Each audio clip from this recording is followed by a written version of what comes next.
Hi guys, welcome to TBBBAP. That's TBAP. That is two best brothers bitching about ponies. And that's what we're gonna do. Mm-hmm.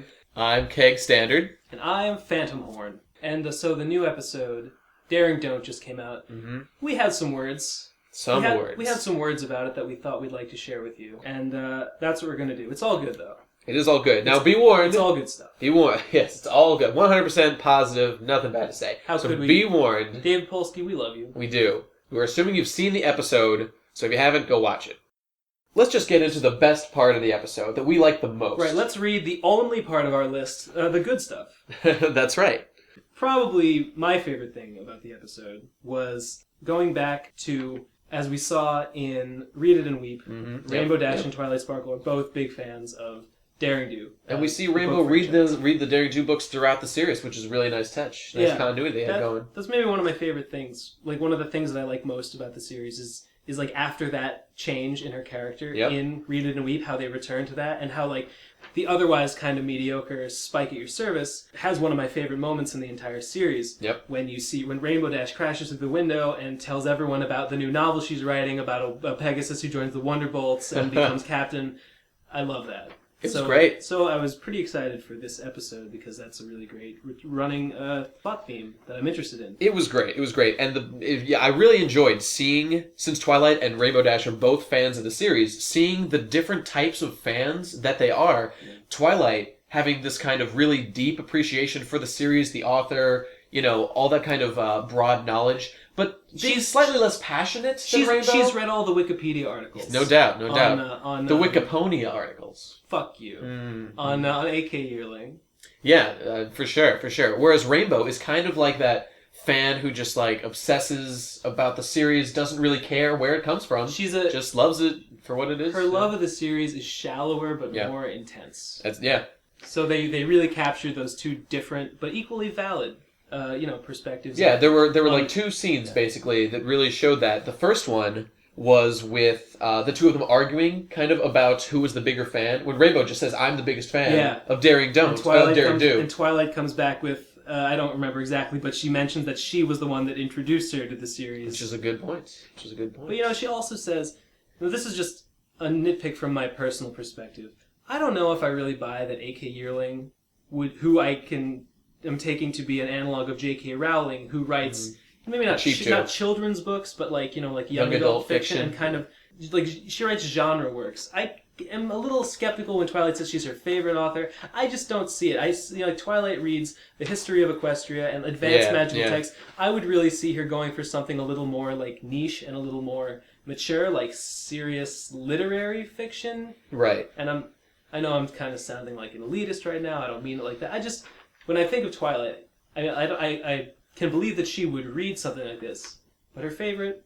Does anyone else? I see it. I see it. I just don't know. It is a little odd that she'd be into that when she clearly has read a huge breadth of work, and then so you read all the books in the world, and then Hunger Games is your favorite. Yeah, I mean it's like that, It's like if you're smart, you're a savvy reader. Yeah. If you really appreciate a work like like Infinite Jest or Ulysses or something, then if you really get a work like that, then there's going to be more in that for you than something like Harry Potter. It's true.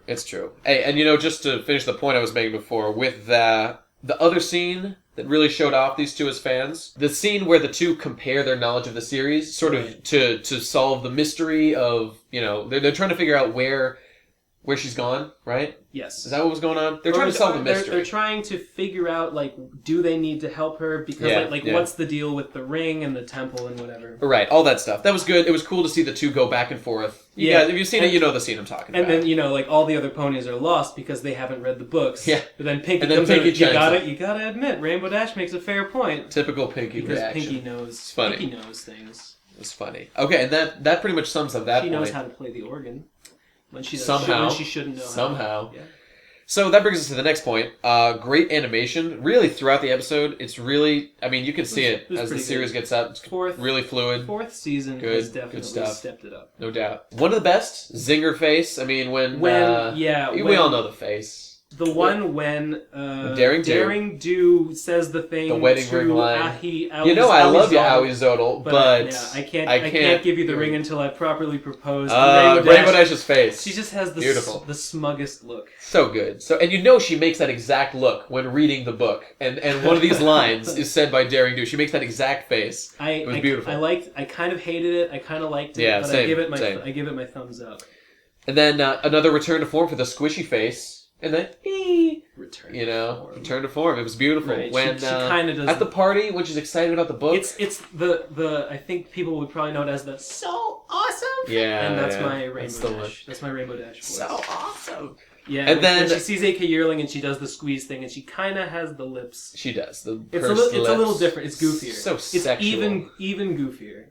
So sexual. So that was nice. It was nice. And I gotta talk about the best thing in the episode, the binary typewriter. The binary typewriter in her house, in AK Yearling's house, was so awesome. I think Rainbow Dash puts it on the desk in front of her, and it's just got... And she pushes it. It's got 2 buttons. Just got 1 button for each hoof. Yeah, that's all you need, right? She writes... What if they are just ones and zeros? And she writes in binary. She writes in actual binary. She writes in binary. Wow, that makes sense. Yeah. That's why she's such a nerd. Yeah. Reading books, writing books. I don't do that stuff. Nope.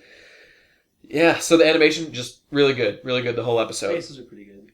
And lastly... Aoi Zodel strikes a bunch of cool poses, too. That's true.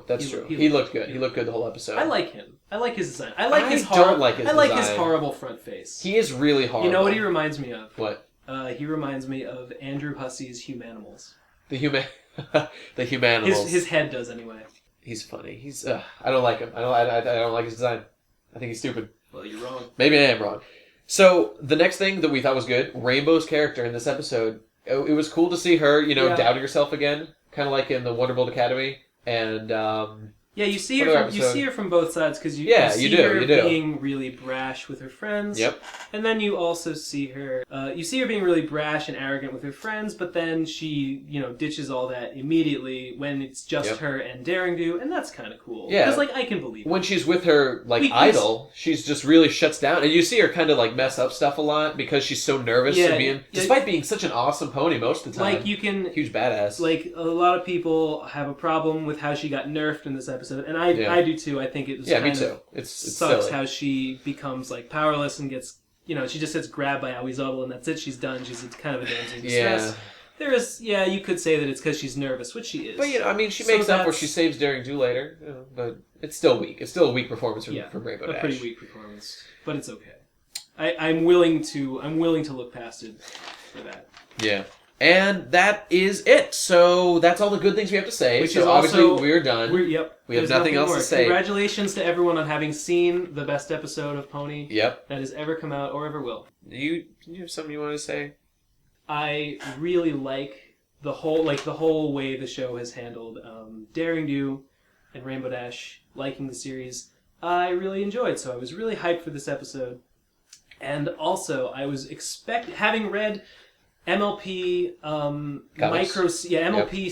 Comics Micro Series #1, in which Twilight Sparkle meets the pony equivalent of J.D. Salinger. Catcher the Rye author. Yeah. Yep. And convinced she's an old bitter recluse who doesn't write anymore. Twilight convinces her, spoilers, to start writing again. So I was kind of expecting something like that about meeting the author and being a fan of a thing and how you interact with a created work that you really love.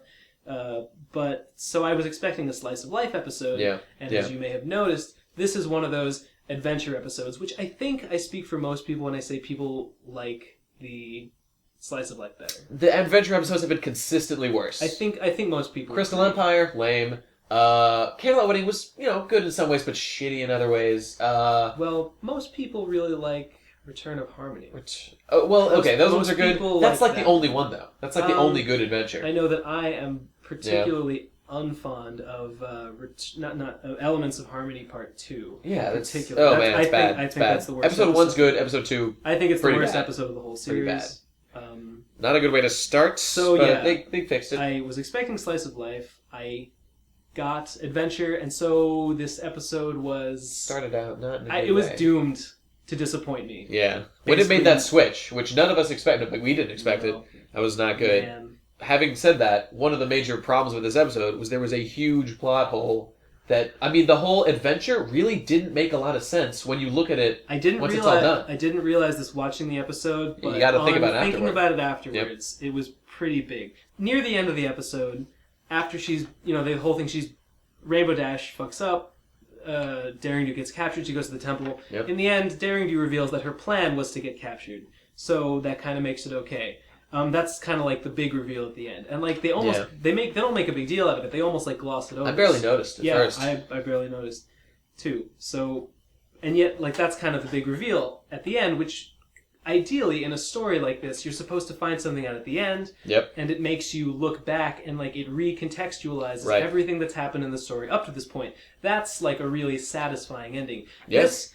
This doesn't do that, and I think the problem was that Dave Polsky, or whoever was responsible for the final draft of this episode, I really feel like it was written without the final reveal that she wanted to go to the temple to begin with in mind, because the reveal that she wanted that all along doesn't make any sense, and doesn't make the previous events make any more sense. It makes them make less sense. The ring is like some key to some magic altar in a temple, and if it's placed on this altar, then it will bring about 800 years of heat, which is bad. Unrelenting heat. Unrelenting heat. In this valley. I assume things will die, whatever. It's safe to assume. So, I guess the idea then is that the ring can't be put on that temple. Right.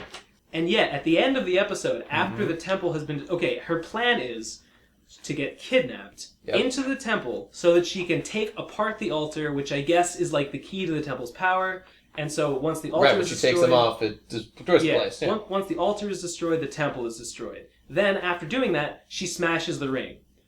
Why did she not just smash the ring to begin with? In fact, she was really concerned that the ring might be damaged. She was really concerned about the ring's safety. Yep. But if she'd just broken it beforehand, then they couldn't have put it on the altar, and then she wouldn't have had anything to worry about. It's a plot hole is what it is. It really is.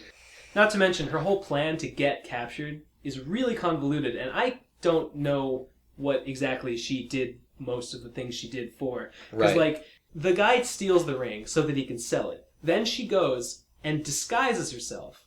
But she doesn't disguise herself to steal it. She disguises herself to buy it legitimately with money. She had. So why didn't she just buy it from him in the first place? Why did she have to disguise herself at all? She should have done that. Yeah, is the idea that if they'd known it was her, they wouldn't have sold it to her, or that they would have like beat her up and just taken the money? Then why didn't they just beat up this mysterious old guy with the leaf beard and take the money? Yeah. Well, like maybe they only hate Daring Do. Maybe they don't hate normal people. It's convoluted. It doesn't make sense. That's not a plot hole, but it's weird. It is weird. It is very weird, and that pretty much sums it up. I mean, that kind of defeats the whole purpose of the episode. The whole adventure doesn't make sense based on all that. No, but sorry, Dave. I mean, assuming it did make sense, the moral at the end of the episode is really it's not good. Basically, what it says at the end of the episode, Daring Do didn't trust Rainbow Dash. She didn't want Rainbow Dash to help her out because she works alone. And as we all know, that's silly, because in this show, it's all about trusting your friends and working together, teamwork, friendship is magic. So she learns at the end of the episode, when she makes friends with Rainbow Dash, that trusting in people is good. That it is a good thing to do, which is good. I mean, that's fine. That's a fine moral, I suppose. And then there's a secondary moral, sort of, that is Rainbow learning to believe in herself even when around people that intimidate her or she's really impressed by. She learns that she needs to trust her own abilities and not just, kowtow before those who are superior to her, so she thinks. Both of those morals are really weak. They've been established previously. That's covered ground. So, really, that brings us back to the fact that it should have been a slice of life episode, that would have made more sense. And so here's what the moral should have been. Daring Do, or rather, A.K. Yearling, was a famous author that Rainbow Dash looked up to, and Rainbow Dash decided to go insert herself into the situation when her favorite book got delayed from this author, and she was going to help and intrude on this person's life and get all in their space, which obviously is not something that a real author in the real world would like. So, but at the end of the episode, we see them become best friends. We see them she is rewarded for, I mean, I know she wanted to help her, but was she really helping? She was helping herself. Twilight, says repeatedly throughout the episode, this is a bad idea, we're intruding on her space, she doesn't need it. And that was true. So, basically, what this episode is telling us, that if I have an author that I like, I should go to them, I should tell them that I will help them, and if I do, I will be rewarded. I will be their best friends. In fact, what this episode is saying is that if I go find Aiichiro Oda, author of One Piece, I go seek him out, and I go knock on his door, not only will I find out that he is, in fact, Monkey D. Luffy, I will also be able to join the Straw Hat Pirates, go sail the Seven Seas, slay Kizaru, There's 4 seas. get the Pika Pika no Mi, Or blues, become the Light Man, shoot my lasers down to Raftel Island, claim One Piece, and that's what we're supposed to learn here, right? If you go find your author, he's going to be the guy in the story. That was a bit much. It's what it is. It's what it is. And that brings us to the most ridiculous thing in this whole episode, and that's the fact that AK Yearling is Daring Do. Yes. It's absolutely bonkers. So this turn of events has many consequences. This turn of events has really killed my interest in that whole plot line. Which is so sad. Yeah, I liked Daring Do and Rainbow Dash's interest in it. Now I'm like, I hope we have some other thing. We're done. We're all done. We're all done. Yeah. You know what it was? Some kid shit. It was absolutely some kiddie shit. It was some kiddie bullshit. Yeah. That doesn't happen in the real world. And who cares? Because it's a fucking pony show, right? So just put whatever we want in there. Exactly. It's retarded. No. The My Little Pony Friendship is Magic is better than that. Yeah. Like, they didn't... Like, I know, like, they wanted to have a big story where, like, you know, there's a Indiana... Okay, I know that it's kind of silly and not taking itself completely seriously because, like, it's doing an homage to Indiana Jones. I get it, but I don't like it. I think that My Little Pony is better than that, like you said, and it can do, like, small stories about Rainbow Dash, you know, learning to respect people's privacy or whatever, and that would have been a stronger episode. It's true. So yeah, the whole idea of this episode to make AK Yearling actually Daring Do, in my opinion, flawed and just a very bad premise that I wish they just had gone with something else. Absolutely. And here's why. Number one, the fact that she is real and the fact that they use their knowledge of the books to solve, like, the problems, the cast, makes everything she has done in her books true. It is all true. Yeah. The quest for the Sapphire Stone or whatever, that actually happened. Awi this freaky monkey he's a real guy. A real guy around. Dave Polsky tweeted that Celestia knows about it. Yeah. Just, why didn't she do something? Why doesn't Celestia stop using cataclysmic events that happen regularly in Equestria? Like, you think that's her turf. You think that Luna couldn't maybe take one day off to come down and, like, break this evil temple that could destroy an entire valley? You think she's busy? Luna got nothing to do? I didn't think so either. Yeah. I thought I'd run it by you, though. So, it's crazy. It's crazy. Yeah, so Celestia and Luna know about it, so I don't know why they don't do anything. Yep. Also, so Twilight Sparkle is a very knowledgeable pony. Mm-hmm. She knows, or she thinks she knows, the entire life story of AK Yearling, where she went to school and learned to write, and all the books she's ever written, and da-da-da. And yet, the fact that these, like, major events are really going on with real people, like Dr. Caballeron, I think I'm saying that right. Yeah. He is a real person who has been featured in best-selling books. So why hasn't he said anything about it? Why haven't any of the real people in these Daring Do books come forward and said something that, you know, would have been news? Like Twilight, that's big news. Yeah, Twilight. These are real big events. Twilight's mind was blown by it. I think that all the other bazillion ponies that read these books would care too. So, so the news should have gotten out. Twilight should have known about it. It really makes no sense that it could have been kept a secret. It's crazy. It's crazy. Okay, second thing. This whole notion of Daring Do works alone. She's a lone wolf. She's a rogue agent. She's got no man beside her. Meaning that she is like Sunset Shimmer. Sunset Shimmer. She's weak. She's a Sunset Shimmer. She lacks the strongest magic in all of Equestria. But she has the most gains. She succeeds. Everything she does, she succeeds despite having utter disdain for the friendship of magic. The magic of friendship. I know that you can do things without the magic of friendship. Yep, yeah. Like it starts with I don't know, but she's a good guy. It's not that, like, she should have failed. It's not that she should have been weak without friendship. It's that she's a good guy. She's a hero in her books, and I would assume in real life. So, Seems that way. So why isn't she down with being cool with friends? It's just not her MO. Not her MO. I mean, I know, like, I know that she says, you know, you can't trust anyone. I just, in my mind, Why would she say such a thing? That's not how Equestria works. Yeah. To me. Yep. It's counter to the ideas of the show, and it's strange. The fact that this hero, she has saved the day at least, saved the day many times, and yet this hero You've said that many times. does not care about friendship. Just doesn't care. She is a world-class hero. Yeah, like what does she know, right? Like, it makes her dumb. It makes her a bad, a stupid character. It makes her To either dumb or evil, which is kind of like the same thing. In friendship and magic? Because, if you don't believe in friendship, then you're just an idiot, because friendship is demonstrably It is stronger. obviously the most powerful thing. How many times has it sent Luna to the moon? At least like it does now. So watch out for that. It's the same thing. Just the one. A baker's dozen. One baker's dozen. One baker. Yeah. So, yeah, crazy. So there's one thing we got to talk about, Daring Do, and that is her incredible feats of strength. Yeah, she is probably canonically the strongest character. She makes Big Mac look like a fucking joke. She does.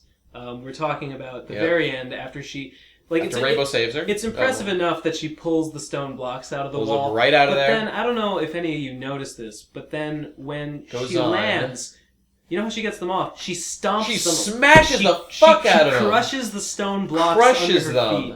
They are destroyed. It was very impressive. I was in awe. Making this my favorite episode, bar none. Bar none. Yeah, bar none. And then at the end, shattering solid gold, magic gold. Then, of course, what she probably should have done at the very beginning, she does at the end. Yeah, she just tosses the ring to the ground and it shatters. Tosses it like the force of 1,000 Pegasi.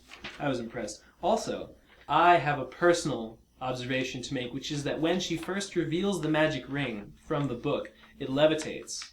Now, some might say that that's because it's a magic ring. You might. But I happen to know that it was her inner magic coming out, because in my headcanon, Daring Do, a.k.a. AK Yearling, is actually a unicorn. Now, she may have the physical appearance of a Pegasus, but that doesn't stop her from being a unicorn on the inside, and she should be recognized as such. So I just wanted to say that for all my social justice brothers out there. You won't find any here, friend. Well, that's going to wrap it up. I hope you guys enjoyed the review, and you got any comments, leave them in the comments section. Like, comment, subscribe. Like, comment, subscribe. Check out our Blumbler, our tweet box. Pin us on Facetrest. Like our Facebooks. Shower us in diamonds. Tumble us on InstaTweet. And we love you. Yeah.